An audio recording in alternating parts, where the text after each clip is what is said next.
Hey everyone, तो अब हम पढ़ेंगे शिक्षा मनोविज्ञान के अधिगम संबंधी कार्य।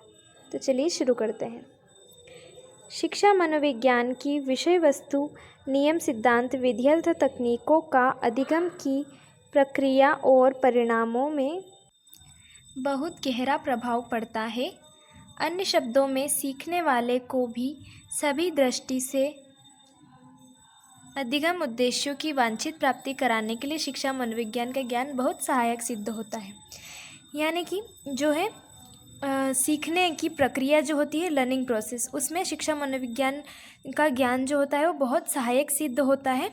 और शिक्षा मनोविज्ञान के ज्ञान द्वारा छात्रों को अधिगम की प्रक्रिया तथा उसके परिणामों की प्राप्ति के संदर्भ में विभिन्न प्रकार के कार्यों के संपादन द्वारा निम्नलिखित लाभों की प्राप्ति हो सकती है। अब वो लाभ कौन कौन से हैं, चलिए शुरू करते हैं। तो जो फर्स्ट है वो क्या है?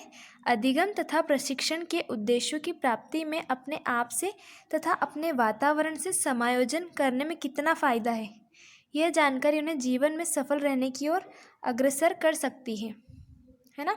तो जो अधिगम तथा प्रशिक्षण यानी जो टीचिंग और लर्निंग दोनों की उद्देश्यों की जो प्राप्ति होती है, उसमें वातावरण का समायोजन करने में कितना फ़ायदा है, यह जो है अपने जीवन में सफल रहने की ओर अग्रसर करती है। यानी हमें वातावरण का पता होना चाहिए कि हमें किस प्रकार के वातावरण में जो है वो पढ़ना चाहिए, पढ़ाना चाहिए।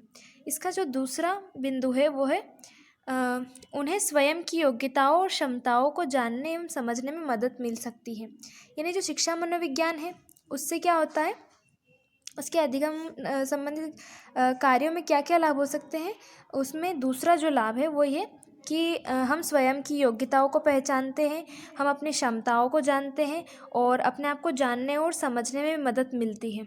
इससे वे अपने आप को भली भांति परिचित हो सकते हैं, अपनी महत्वाकांक्षा के स्तर की ओर योग्यता तथा स्तर के क्षमता के स्तर के अनुकूल समायोजित कर सकते हैं। यानी हम अपने आप को जान सकते हैं, हमारी जो महत्वाकांक्षा का स्तर है, अपनी योग्यता है, वो क्या है, उसमें हमें खुद को जानने में मदद मिलती है। तीसरा पॉइंट जो है वो है अभिप्रेरणा एवं अधिगम की विधियों और सिद्धांतों की जानकारी उन्हें अधिगम के लिए अभिप्रेरित करने, सीखने में भली भांति सहायता करने में सहायक बन सकती है। यानी जो सीखने के लिए हमें जो भी प्रोसेस होती है उसमें क्या है, शिक्षा मनोविज्ञान हमारी सहायता करती है। अब फोर्थ पॉइंट जो है वो है अच्छी आदतें कैसे सीखी जाती है तथा बुरी आदतों से किस प्रकार छुटकारा पाया जा सकता है। इस तरह के व्यवहार परिमार्जन तकनीक की उन्हें अधिगम द्वारा अच्छे परिणामों की प्राप्ति की दिशा में अग्रसर करती है। यानी कि शिक्षा मनोविज्ञान है उसमें यह भी बताया गया है कि किस तरह से हमें अच्छी आदतें सीखी जा सकती है या बुरी आदतों से कैसे छुटकारा पाया जा सकता है, और हमारा जो व्यवहार का परिमार्जन है उसकी तकनीकें भी बताई हुई है। जो इसका 5वां पॉइंट है वो है अवधान यानी अटेंशन की प्रक्रिया तथा सहायक तत्वों का ज्ञान एवं व्यवधान संबंधी बातों की जानकारी उन्हें अधिगम की प्रक्रिया में ध्यानरत रखने में भली भांति सहायता करती है ना। तो जो है हम किस तरह से, मतलब जो है प्रक्रिया में जो हमारी प्रोसेस होती है उसमें हम ध्यानरत रहने में हमको भली भांति सहायता करती है।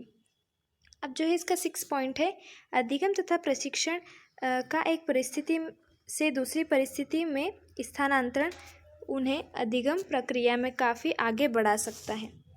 यानी जो टीचिंग और लर्निंग की जो प्रोसेस होती है उसमें एक परिस्थिति दूसरे परिस्थिति में हमको स्थानांतरण करने में क्या है, अधिगम प्रक्रिया में काफ़ी आगे बढ़ा सकता है। ठीक है।